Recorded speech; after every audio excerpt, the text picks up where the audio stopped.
দর্শক আপনারা দেখছেন যে আসলে ময়মনসিংহ এবং বরিশাল থেকে ইঞ্জিনিয়ারিং কলেজের শিক্ষার্থীরা তাদের সাথে এই মুহূর্তে কিন্তু পুলিশের সাথে কিন্তু এই মুহূর্তে মুখোমুখি তারা অবস্থান নিয়েছে। আপনারা দেখতে পাচ্ছেন যে তারা তাদের দাবি নিয়ে এখানে অবস্থান করছিল এবং দেখতে পাচ্ছেন সেই চিত্র তারা কিন্তু দেখতে পাচ্ছেন যে আমরা যেমনটি দেখতে পাচ্ছি যে এখানে কিন্তু তাদেরকে এই মুহূর্তে কিন্তু ছত্রভঙ্গ করে দিচ্ছে পুলিশ। আমরা কিন্তু এমন চিত্র দেখতে পাচ্ছি। দর্শক আপনারা দেখছেন যে আসলে তারা যেমনটি বলছিল তারা এখানে তারা শিক্ষা ভবনের সামনে কিন্তু তারা অবস্থান করতে যেতে চেয়েছিল, শিক্ষা ভবনের সামনে তারা অবস্থান করবে এমনটি তারা বলছে। তবে তাদের সেই আন্দোলনকে কিন্তু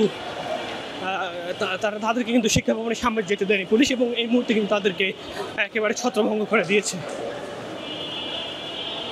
আপনারা জানেন যে আসলে সচিবালয় এবং যমুনা সহ বেশ কিছু গুরুত্বপূর্ণ জায়গায় কিন্তু বিএনপির পক্ষ থেকে কিন্তু কোনো রকম সমাবেশ বা আন্দোলন করা কিন্তু নিষিদ্ধ রয়েছে। সেখানে কিন্তু এই আছে বরিশাল এবং ময়মনসিংহ ইঞ্জিনিয়ারিং কলেজের শিক্ষার্থীরা তারা কয়েকটি দাবিতে কিন্তু কয়েকদিন আন্দোলন করেছে এবং এর আগে আমরা জানতে পেরেছি শিক্ষা উপদেষ্টা তাদের বৈঠক হয়েছে।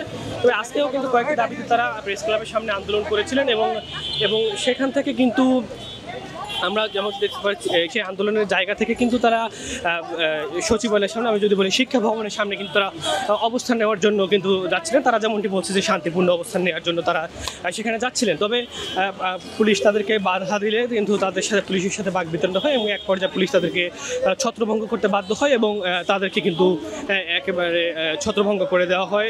পুলিশ কিন্তু তাদেরকে সেই শিক্ষা ভবনের সামনে কিন্তু যেতে দেয়নি এবং এই মুহূর্তে আমরা যেমনটি দেখতে পাচ্ছি যে একেবারে প্রেস ক্লাবের সামনে যে অংশটুকু সেখানে কিন্তু আন্দোলনরত শিক্ষার্থীরা একেবারেই নেই, তাদেরকে কিন্তু ছত্রভঙ্গ করে দিয়েছে পুলিশ। শুধু ফ্রেশই উন্নত মানের সয়াবিন বীজ ইম্পোর্ট করে নিজেদের ফ্যাক্টরিতে উৎপাদন করে বলে তেল থাকে ফ্রেশ, যা আপনার ব্যাড কোলেস্ট্রল কমায়।